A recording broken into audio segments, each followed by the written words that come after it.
Sobat Jurnal Telegraf, jumpa lagi kita di Bincang Inspirasi. Pada episode kali ini, kami menghadirkan salah satu anak muda dari Kota Bitung yang kini berkiprah banyak di pusat di Jakarta, bahkan merambah ke hampir beberapa daerah di Indonesia. Dan kita akan membahas soal sampah yang menjadi salah satu bagian dari upaya anak muda ini dalam rangka mengelola sampah seperti apa. Saya sudah menampilkan bintang tamu kita, Bung Indra Rando Makaleo. Selamat datang di Jurnal Telegraf, Bung Indra. Selamat datang, Bung Arhan. Aduh, ini narasumber paling setengah mati orang mau hadirkan. dari Bahkan 2 bulan lalu ya, 3 bulan lalu. Pokoknya selama sekali. Kita sudah dapat ingat, yang pasti orang seundang beliau ini memang waktunya yang mungkin beliau banyak terbang ke sana kemari. Nah, pas minggu lalu kalau tidak salah katanya mau pulang Bitung, maka orang langsung hadirkan di sini. Nah, sebenarnya banyak hal yang kita mau tanya Pak Bung Indra ini pasca berkiprah di nasional. Tapi yang paling menarik adalah Contender. Contender ini adalah sebuah aplikasi kalau tidak salah yang sudah di-launching di beberapa daerah. Nah, mungkin penonton ingin tahu apa Contender ini, Bu Indra. Oke. Jadi sebenarnya Bung Arhan, Contender ini sebuah aplikasi waste management, di mana kita membantu masyarakat, pemerintah daerah untuk menyelesaikan persoalan persampahan di kota dengan pendekatan digital, pendekatan ekonomi, pendekatan psikologi. Nah, ini kita sudah mulai pilot project ini kita di Biak, Papua. Itu sebuah tantangan khusus buat kita sebenarnya ya. Dan kebetulan Contender ini sudah 2 kali kita pemaparan depan Presiden. Itu di tanggal 21 Maret 2023 dan dipaparkan lagi di depan Presiden itu tanggal 7 Juli 2023. Nah, itu Presiden menyambut baik tentang aplikasi Contender ini dan beliau sampaikan ya, yang pertama dalam bisnis menjaga kepercayaan. Dan begitu juga Pak Sandiaga Uno selalu support. Kemudian staf khusus Presiden juga selalu support kita, di mana Pak Billy Mamraza sebagai duta SDGs. Nah, ini menjadi peluang buat Contender untuk bisa grow ke Indonesia Timur. Kenapa kita pilih Indonesia Timur? Karena market Indonesia Timur ini masih banyak startup waste management di Indonesia. Tapi untuk mereka merambah ke market Indonesia Timur itu masih jarang. Nah, kebetulan saya sebagai anak daerah, saya pengen bagaimana ide ini, dan saya pengen ada kontribusi buat negara untuk mendapatkan formula yang tepat dalam pengolahan sampah, apalagi di era digital seperti ini. Nah, mungkin itu garis besarnya. Jadi garis besarnya dari Contender ini adalah kita mempertemukan masyarakat dengan bank sampah. Dengan bank sampah. Ya, dan kita memberikan stimulus. Jadi di program di Biak ini kita didukung oleh beberapa perusahaan swasta. Bisa sebut nggak mereknya di sini? Bisa, apa? Bisa ya. Jadi kita menjalankan yang namanya program Unilever. Mereka pengumpulan sampah dengan target 150 ton dalam 6 bulan ke depan. Nah, kami sudah berhasil hampir 1 bulan sudah, saya lihat di dashboard ini sudah sekitaran 22,5 ton 22,5 dalam ton. 1 bulan. Nah, bagaimana ke depan pemerintah daerah melihat program ini? Kami sudah beberapa audiensi juga dengan pemerintah pusat, terutama Kementerian Lingkungan Hidup. Kami ketemu dengan Dirjen Pengolahan Sampah dan Limbah B3, kemudian Direktur Penanganan sama Direktur Pengurangan. Jadi sampah ini sebenarnya ada 2 bagian. Nah, penting. kita tahan dulu Bung Indra sampai di sini. Contender ini berarti perusahaan startup. Ya, startup anak bangsa. Ya, jadi ini perusahaan startup ya, kebetulan saya ditunjuk sebagai CEO. Nah, pertanyaannya, Bung Indra sebagai CEO di sini, lalu sebagai putra Bitung, kenapa justru memilih wilayah Papua untuk memulai ini? Karena itu amanat Presiden. Jadi kontainer ini kita diresmikan Presiden 21 Maret 2023. Dan ini amanat beliau untuk bagaimana perusahaan-perusahaan startup ini bukan cuma di Indonesia bagian barat saja, tapi dia pengen lihat ada enggak perusahaan startup yang sustain, perusahaan startup yang bisa grow dari Indonesia Timur. Banyak perusahaan waste management tapi mereka tidak bisa bermain di Indonesia Timur. Karena apa? Karena mungkin masalah market, size-nya, ya kan. Tapi keyakinan saya dengan kontainer ini kita bergerak di Indonesia Timur justru peluang karena bagaimanapun Indonesia Timur ini apalagi khususnya Papua itu pintu Samudra Pasifik. Dan kebetulan kontainer ini kemarin kita juara 1 dalam Startup Ice Forum. Jadi itu bentukan Ice Forum itu bentukan dari Kemenko Marves. Kebetulan kita juara 1, kita dapat pendanaan dari mereka juga untuk menjaga Samudra Pasifik. Jadi program kita ini, kontainer ini sebenarnya domino efeknya luas, Bu. Yeah. Domino efeknya luas. Dengan program insentif ini, domino efeknya sangat luas. Yang pertama penyerapan tenaga kerja. Tentunya ketika kita hadir di satu kota, ada penyerapan tenaga kerja. Tadinya mereka nggak setor sampah, ketika ada nilai tambah pendekatan ekonomi, pendekatan psikologi yang kita berikan, mereka ada nilai tambah.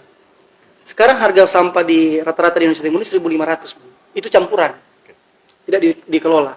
1.500, kalau mereka 100 kilo mereka bawa ke bank sampah, itu cuma 150.000. Tapi kalau mereka pakai aplikasi kontainer dan mereka upload sampah mereka di aplikasi kontainer, datanya, kita tambah Rp1.000. Dapat insentif? Insentif. Dan ini bantuan langsung ke masyarakat. Nah ini program ini sangat menarik, karena apa? Karena program pemerintah pusat itu semua ke ekonomi hijau. Nah, ekonomi hijau salah satunya adalah bagaimana peran startup di Indonesia ini untuk penurunan karbon emisi. Sekarang kan lagi gencar-gencar KTT 20 bicara lingkungan, bicara ini. Nah, kami sebagai putra daerah, kami mau menunjukkan nih bahwa ini loh kami punya karya, kami sudah memvalidasi sekarang bahwa model bisnis kami itu sudah tervalidasi di daerah. Kami sudah implementasi kok. Sudah terkumpul sekian, penyerapan tenaga kerja sekian, dan sirkular ekonomi terjadi di sini, Bung. Ya. Pengurangan karbon emisi dari sampah plastik, menjaga laut bersih, udara bersih, darat bersih. Nah, pertanyaannya, kami sekarang tidak terlalu fokus kepada sampahnya, karena sampahnya menurut kami itu adalah objeknya. Nah, bagaimana kami fokus kepada subjeknya dengan pendekatan ekonomi yang kami lakukan. Sistem insentif. Nah, sekarang kan orang-orang sekarang, Bung, mau sampai materi sebagus apapun, kalau tidak ada nilai tambah ke mereka, susah mereka download. Betul. Dan susah mereka, ya mungkin Pegadaian sudah pernah buat sampah jadi emas, sampah jadi emas, ya kan? Jadi, Bung Indra, bagaimana kontainer kemudian meyakinkan masyarakat? Kita tahu budaya soal buang sampah, apalagi jangankan soal mengolah sampah atau memilah sampah di rumah, membuang sampah saja masyarakat itu budaya kita dari dulu cuma asal lempar. Nah, bagaimana kontainer meyakinkan ini dan merubah pola pikir, mindset masyarakat terkait memilah sampah ini dari rumah? Oke. Jadi untuk pendekatan kita saya ceritakan yang setelah saya lakukan saja ya. Bukan rencana lagi, bukan ini, tapi kami implementasi di Biak sejauh ini masuk ke minggu ketiga itu kami sudah kumpul sekitaran 22,5 ton. 600 yang download, 28 orang yang menyetor sampah. Dan itu yang kami sebut yang menyetor sampah itu yaitu local champion. Nah, pertama kali kami masuk itu kami launching. Ketika launching, kami menggandeng influencer yang ada di kota tersebut. Karena karena begini, bicara sampah ini kan, bicara sosialisasi ini kan nggak boleh cuma satu kali. Kita ajarin anak SD aja, ya kan, harus berkali-kali baru dia paham. Nah, butuh yang namanya pengulangan. Nah, pengulangan ini yang kami lakukan dengan konten-konten. Kami ada influencer yang membantu kami untuk sosialisasi masif ke sekolah-sekolah. Kenapa ke sekolah-sekolah? Karena anak sekolah itu kita harus berantas itu, solusinya itu kita harus berantas itu dari akar rumput, Bung. Kalau kita nggak dari akar rumput, kayak begini, orang-orang yang sudah kerja, jam 8 mereka ke kantor, jam 5 sore mereka pulang. Mereka sudah ada kesempatan lagi untuk mendapatkan penghasilan tambahan. Tapi kalau sekolah, kita bina dari sekolah, itu akan lebih efektif. Karena apa? Pulang sekolah mereka nggak ada kerjaan.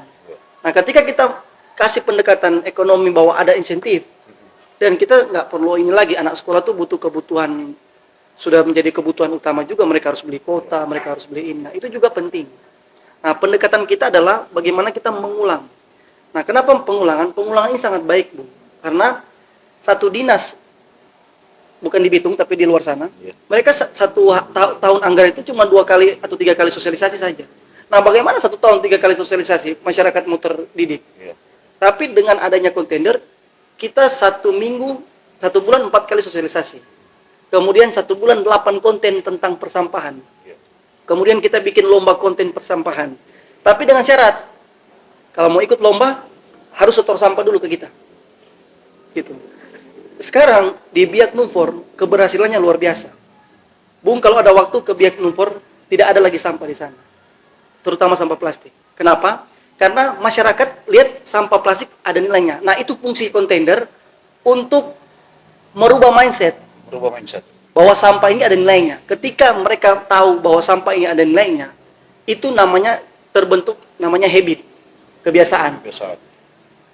Dia store sampah 100, dia dapat 250.000. Siapa mau kasih? Iya toh? Nah, ini ketika habit terbentuklah namanya ketergantungan. Tak pernah dapat doi dari sampah. Nah, akan ini diulang-ulang. Akan diulang-ulang dan ini akan terbentuk yang namanya sirkular ekonomi. Karena hitung-hitungan ada 722 juta di Biak. Uang yang ditambun di TPA. Kalau dikonversi dari kilogram ke 2.500, itu ada 700. Nah, bagaimana 700 ini kontender bagi ke masyarakat merata. Dan ke depan visinya adalah tidak ada lagi sampah plastik yang ke TPA. Semua selesai di rumah. Jadi mereka bawa ke bank sampah olah langsung kirim ke Surabaya. Seperti itu. Nah, Bung, sebagai anak daerah Bitung, Bung tentunya punya keinginan besar agar kontender ini, Anda sebagai CEO punya keinginan besar untuk bisa berbuat lebih di daerah sendiri. Kota Bitung kita tahu jumlah sampah juga lumayan besar, bahkan mungkin lebih besar dari Biak. Ya, mungkin betul. Ya, kalau melihat struktur kota lebih besar. Nah, kira-kira kontender kapan masuk Bitung? Kalau masuk itu kami masih berkoordinasi dengan pemerintah setempat, kebetulan, dan saya direspon baik oleh pemerintah setempat, oleh Pak Wali Kota, saya direspon baik, kemudian oleh Ibu Kepala Dinas, Ibu Mary, itu direspon baik, dan justru pemerintah Kota Bitung itu masuk dalam 6 kota target kita nanti. Bitung salah satu kota yang mengirimkan LOI, surat minat kepada kontender untuk diimplementasi di Biak. Tapi kan kami untuk masuk di satu kota itu kami harus mempersiapkan dulu nih infrastruktur dasarnya. Seperti bank sampahnya sudah jalan, baru kami masuk. Kalau kami udah masuk terus bank sampahnya tidak bisa terima plastik, gimana caranya? Ya kan? Nah, itu kami masih berkoordinasi juga dengan... Sampai sekarang sudah seperti apa infrastruktur yang ada di Bitung dari kacamata kontender melihat ini? Karena kan sebelum bisnis ini masuk di Bitung sudah harus dicari tahu toh? Ya, nah sejauh ini bank sampah sudah jalan di Bitung. Jadi tinggal menunggu momentum dan menunggu sokongan dari sponsor-sponsor yang akan masuk. Gitu. Seperti kan yang di Biak Numfor ada Unilever yang dorong kita masuk. Nah, itu sambil menunggu sponsor yang masuk, kita menjalin terus komunikasi dengan pemerintah daerah untuk meneruskan program baik ini. Karena pemerintah pusat aja, Bung. Pemerintah pusat aja. Mereka subsidi motor listrik 7 juta per kakak. Tujuannya apa? Untuk lingkungan berkelanjutan, Indonesia hijau. Ya kan? Ekonomi hijau. Bagaimana caranya? Nah, hal kontender itu sudah melakukan hal yang sama sebenarnya. Hal yang sama bagaimana bantuan ini langsung ke masyarakat. Domino efeknya luar biasa, Bu. Masyarakat dapat bantuan langsung, lingkungan jadi bersih. Ya kan? Artinya kita tidak tabur garam di air laut untuk bantuan ini. Nah, harapan ke depan saya sudah berkomunikasi dengan pemerintah Biak juga. Mereka siap support. Karena ini mereka menilai bahwa program ini adalah program pemberdayaan masyarakat. lingkungan bersih. Keberhasilan kontainer itu di satu kota itu ketika masyarakat tetangga-tetanggaan ini sudah bertengkar gara-gara sampah plastik. Iya. Itu keberhasilan. Karena itu sudah uang. Sudah uang. Iya. Nah, ke depan bukan cuma sampah plastik, Bung. Sampah botol, sampah kardus, tapi ke depan. Jenis sampah apa saja yang bisa jadi uang sebenarnya ini? Banyak Biar masyarakat tahu, penonton tahu. Iya, sampah plastik yang terutama sampah plastik, kaleng juga bisa, botol bisa, kardus bisa. Nah, itu populasi sampah yang memiliki nilai ekonomi itu sekitaran 30-an persen. 30 sampai 40%. 70% itu sampah organik, sampah sayur, makanan sisa ini. Nah, sebenarnya keberhasilan kontainer itu ketika 30 sampai 40% sampah memiliki nilai ekonomi ini kita bisa daur ulang. Nah, yang 70% ini sebenarnya tidak perlu lagi ke TPA. Kita tinggal edukasi, tambun aja di depan rumah, jadi pupuk kompos, ya kan? Jadi pupuk organik. Nah, itu keberhasilan ketika kita bisa klaim kota ini adalah zero waste. Nah, tujuan pemerintah pusat adalah zero waste. Ya, nol sampah. Nah, tapi kontainer mulai dari hal kecil aja, 16%-nya aja sampah plastik. Bagaimana satu kota itu zero plastic waste. Jadi bukan less plastik lagi. Sebenarnya less plastik itu keliru, Bung. Iya, menurut kita kan pernah bahkan ada tubuhnya less plastik itu. Oh, iya. Ya, ada pemerintahan sebelumnya kan justru tidak ada lagi itu. Jadi less plastik itu sebenarnya menurut saya ya, saya nggak tahu menurut orang lain, tapi menurut saya itu adalah keliru. Karena apa? Kenyataannya kehidupan kita itu dilingkupi oleh plastik, semua plastik ini plastik, semua plastik, ya kan? Yang ada adalah bagaimana kita mengedukasi masyarakat untuk plastik ini bisa didaur ulang lagi. Gitu. Tinggal edukasi aja yang dikencangin gitu. Dan pola pikir aja yang dirubah. Pola pikir, mindset. Tadinya ini sampah, kemudian tidak bisa jadi bernilai ekonomis. Sekarang kan anak-anak di Biak, kita presentasi di 24 sekolah adiwiyata. Mereka sangat-sangat antusias. Komunitas, rumah komunitas, kita ajak mereka. Kemarin saya acara clean up di satu pelabuhan feri, itu 200 orang, Bu, datang. Dan itu sukarelawan, itu volunteer. Betapa awareness masyarakat terhadap persampahan itu tinggi sekali. Karena apa? Karena mereka tahu ketika kita sudah memberikan edukasi yang baik, sudah kena sampai ke akar rumput, pasti mereka tahu sampah ini bom waktu. Kalau kita nggak selesaikan, anak cucu kita itu nanti nggak makan ikan lagi, Bu. Karena kan yang kita tahu kan ini lapisan pemanasan global, ya kan? Ozon ini kan pemanasan global ini kan ketika pencemaran, polusi udara dan ini akan jadi kebocoran. Nah, ketika kebocoran panas itu matahari dia langsung tidak, ozonnya sudah lubang lah istilahnya kan. Nah, dia ke laut, Bung. Dan laut jadi panas. Ikan mati. Kedepan kita sudah nggak makan ikan lagi. Dan terbukti, Bung, di Papua itu ikan-ikan sudah mengandung mikroplastik. Dagingnya sudah mengandung mikroplastik. Dan pasti kita makan lagi, Bung. Karena ikan mengkonsumsi sampah-sampah plastik. Nah, itu akan berbahaya juga, apalagi kan Bitung, kemudian Papua itu adalah pintu Samudra Pasifik, Bu. Yang di mana Kemenko Marves lewat Ice Forum mereka sangat menjaga laut Samudra Pasifik karena itu adalah kekayaan Indonesia yang tak ternilai, gitu. Nah, Bung Indra, sampah ini kan Bung Indra lewat kontainer mau berubahnya menjadi sebuah bisnis yang menggiurkan kan? Kan seperti itu kalau saya mendengar tadi pemaparan. Nah, sejauh mana kontainer bisa kemudian ke depan ini berkelanjutan. Jangan sampai mungkin ini hanya proyek kemudian pemerintahan saat ini, kemudian berganti pemerintahan kemudian ini terhenti atau ini tidak berpengaruh terhadap apa yang terjadi misalnya nanti setelah pasca pemilu. Iya. Sebenarnya ini nggak ada sangkut paut dengan politik, tapi saya berharap program baik ini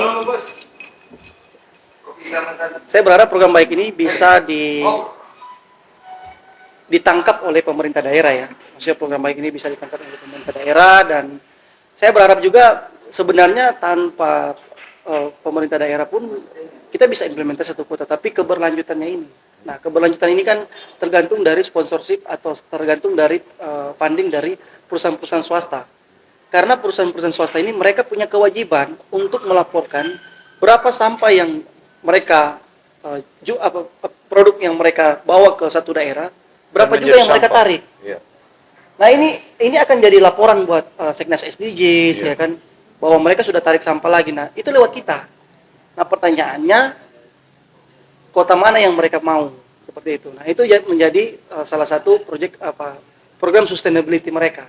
Nah, artinya mereka harus bertanggung jawab dengan produk mereka yang dilempar ke publik. betul. Itu harus kembali Lagi dan harus didaur ulang lagi.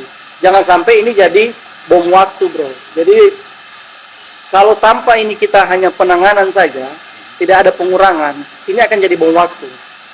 Bom waktunya apa? TPA semakin hari semakin penuh, bro. Penuh. Sekarang di Bitung kita lihat TPA baru. Nah, berapa tahun kemudian pasti akan penuh ketika tidak ada pengurangan.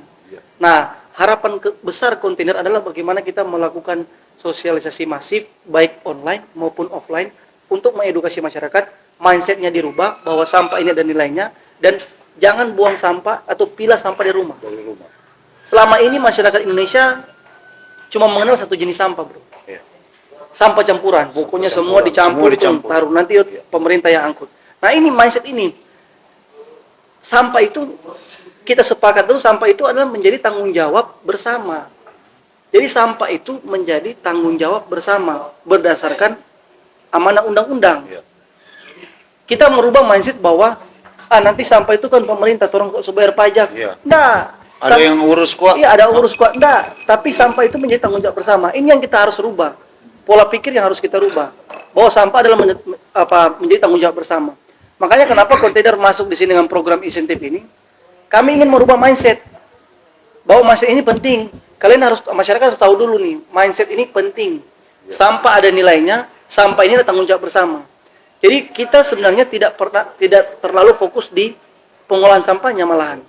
Tapi bagaimana kita fokus di mengisi konten, mengisi wadah dari masyarakat, mengedukasi ke mereka. Khususnya generasi muda ini. Iya, karena kita fokus kepada bukan objeknya sampahnya, tapi subjek, penghasil sampah. Penghasil sampah. Kita ini. Iya, kita ini. Dan berdasarkan penelitian ya, setiap orang itu dia punya menghasilkan sampah 0,5 sampai 0,7 kg satu hari. Satu hari. Nah, pertanyaan kalau Bitung, misalnya contoh Bitung, ada 250 sekitaran sampah plastik sekitaran 20 ton. Satu hari. Satu hari. Itu berarti ada, kalau 30 hari ada 600 ton. Itu kalau dibuang sana. Nah, berarti kan 600 ton kali 2.500 saja. Berarti kan ada sekitar 300 juta lebih dibuang. Dibuang di sana sia-sia. Dibuang sia-sia. Sorry, bukan 300 juta, 600.600. 1,2 M. Satu bulan. Yang ditambung di TPA. 1 bulan. Kalau tidak ada yang kelola. Luar biasa. Dan makanya kontainer hadir untuk 1,2 M ini. Bagaimana 1,2 M ini kita bagi ke masyarakat lewat sistem kita. Iya. Biar tidak ditimbun di TPA. Dan yang kedua, kita memperpanjang umur TPA. Bahwa kita sudah pangkas 16%-nya. Iya. Dari sampah plastik. Dari sampah plastik. Tinggal bagaimana respon cepat pemerintah untuk penanganan ini dan pengurangan ini seperti apa. Nah, kita berharap pemerintah Kota Bitung secepatnya merespon ini. Ya, pasti. Ini sebuah program yang sangat bagus. Dan Pak Wali Kota sendiri menyampaikan, sampai dia tanya, apa yang bisa saya support? Saya bilang, Pak, tinggal support aja lewat Dinas Lingkungan Hidup. Siap. Nanti kepala dinas yang melapor ke saya. Dan saya sudah ada komunikasi juga dengan beliau. Dan ini sangat disambut baik lah. Nah, untuk ke depan misalnya di Biak sana berarti ada organisasi lain yang menjadi penghubung antara tadi masyarakat pemilik sampah. Kan nanti bank sampah ini kan sendiri di luar kontainer. Iya, betul. Mitra kita. Mitra. Jadi itu menjadi mitra. Kan jembatan. Benar. Jadi sebenarnya kita ini sama kayak Gojek. Saya sebut merek apa ya? Gojek kan itu pertama, siapa yang mau tahu Gojek 10 tahun, 20 tahun yang lalu? Nggak ada yang tahu, Bung. Tapi Gojek itu dia mengambil marketnya untuk memudahkan masyarakat. Kita juga memudahkan masyarakat, memberikan benefit ke masyarakat, ya kan? Akhirnya semua sudah pakai Gojek. Nah, ke depan dan banyak lapangan pekerjaan yang diciptakan Gojek Iya. jadi mitra. Nah, Iya. kita datang di sini untuk bagaimana nanti di setiap kota ada bank sampah induk, bank sampah unit yang mereka ada putaran ekonomi juga. Iya. Dan sekarang di Biak saja kota kecil itu kita bisa sekarang itu sekitaran 70 orang yang bergantung pada persampahan plastik di Sampah Biak. plastik. Dari pemulungnya, dari lokal champion yang bawa sampah, kemudian dari orang pekerja untuk gilingan plastik, itu sekitar 70 orang. Target di Biak itu ada 360 orang, Bung. Rata-rata penghasilan mereka 2 juta per bulan. Itu standar di sana. Sama kayak di Bitung. Iya. Jadi hitung aja, berarti kalau 1,2 M dibagi 2 juta per bulan, berarti ada 600 orang potensi ketika kontainer masuk. Ada 600 orang penyerapan tenaga kerja. Dan kita bisa klaim bahwa Bitung zero waste. Bitung zero plastic waste. Bukan zero waste. Bitung zero plastic waste. Nah, ini untuk sampah rumah tangga. Apakah kontainer juga masuk ke dalam perusahaan-perusahaan lain yang lokal di Bitung misalnya, yang menghasilkan sampah itu? Kalau untuk perusahaan lokal kita belum membangun komunikasi, tapi ke depan kita akan selalu bangun komunikasi dengan perusahaan-perusahaan lokal yang di Bitung. Kami hanya sebatas pemaparan. Pemaparan. Mereka tertarik atau enggak kan itu relatif ya. Namanya juga Ini kan bisnis. ya kan, ini bukan kebijakan pemerintah, tapi ini bisnis yang membantu pemerintah daerah untuk Mengatasi sampah. mengatasi sampah sesuai dengan amanah undang-undang, kemudian sesuai dengan instruksi presiden, bagaimana ekonomi hijau, bagaimana Indonesia berkelanjutan. Dan ke depan saya yakin, ke depan oksigen akan diperjualbelikan dan itu akan dilegalkan. Nah, ini hal menarik yang sebenarnya. So bikin taku ini Bang Indra ini. Iya, Oksigen, ini ke depan. biasa oksigen diperjualbelikan di rumah sakit. Iya, ini ke depan. Oh. Maksudnya ke depan bahkan Untuk mungkin, bernapas saja iya, sudah, negara lain akan beli orang Indonesia pakai oksigen karena bersih. karena bersih. Nah, bagaimana orang mengatasi itu? Ya itulah bagaimana kita membangun yang namanya program-program keberlanjutan. Ya seperti saya sampaikan tadi, bagaimana membangun bisnis, kemudian ekonomi hijau yang kita angkat, ya kan, penanaman pohon, apa kan banyak NGO yang lokal maupun nasional yang bermain untuk penanaman mangrove, ya kan, penanganan sampah, clean up dan lain-lain, itu banyak. Nah, pertanyaan saya selanjutnya, sebelum mungkin kita sampai di ujung, seperti apa pendapat Bung Indra terkait dengan Bung Indra ini sudah capek-capek ngurusin sampah masyarakat. Sampah-sampah yang dihasilkan oleh masyarakat maksudnya.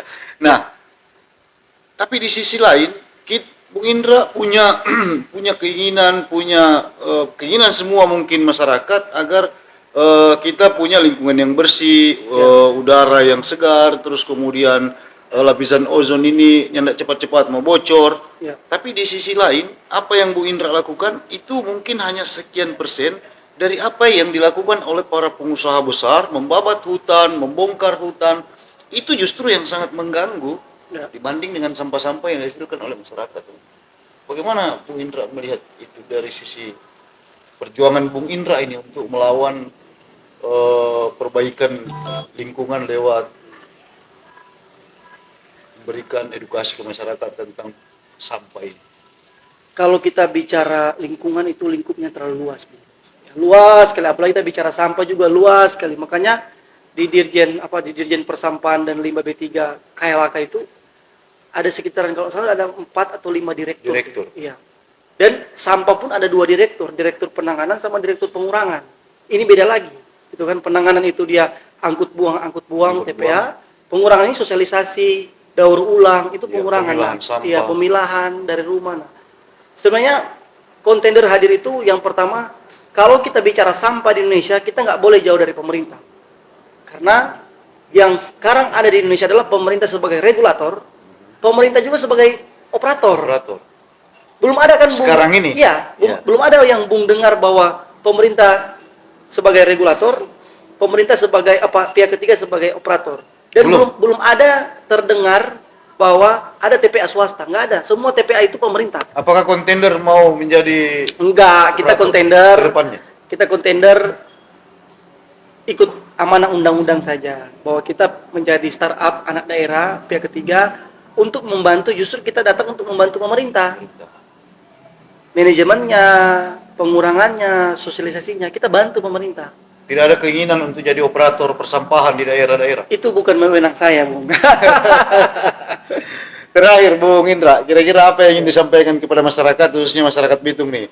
Anda nih putra daerah yang justru Anda telah apa ya? Saya mau bilang pengkhianat terhadap daerah karena bikin yang bagus di daerah orang. Padahal ada daerah sendiri. Itu kan amanat Ya. presiden yang diamanatkan oleh kontender untuk bagaimana mulai dari Papua. Kalau memang dari lubuk hati yang paling dalam, saya cinta Kota Bitung. Harusnya saya implementasi di Bitung. Tapi kan karena ini menjadi amanat presiden, sudah 2 kali kita presentasi di depan presiden, ya kita namanya amanat kita harus jalankan, Bung. Ya. Ya kan? Tapi ke depan tetap saya akan balik ke Kota Bitung. Fokus Bitung juga. Fokus Sebagai Bitung, seorang CEO anak Bitung, harusnya kontender ambil bagian di Bitung dong. Siap, siap. Pesan kira-kira buat penonton terhadap perubahan pola pikir, bagaimana menangani sampah yang baik. Siap.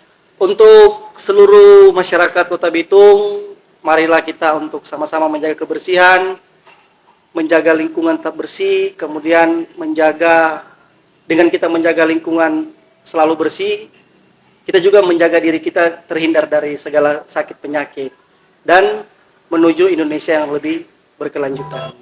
Terima kasih.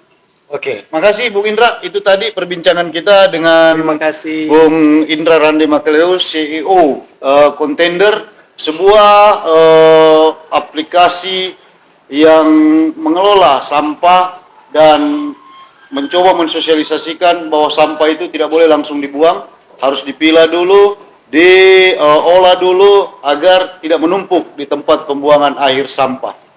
Mungkin sampai di sini bincang inspirasi kita, dan semoga ini bisa menginspirasi teman-teman semua penonton Jurnal Telegraf. Kita bertemu lagi di edisi bincang inspirasi berikutnya. Bersama saya Ramli Jin dan Indra Randi Makaleo. Selamat sore.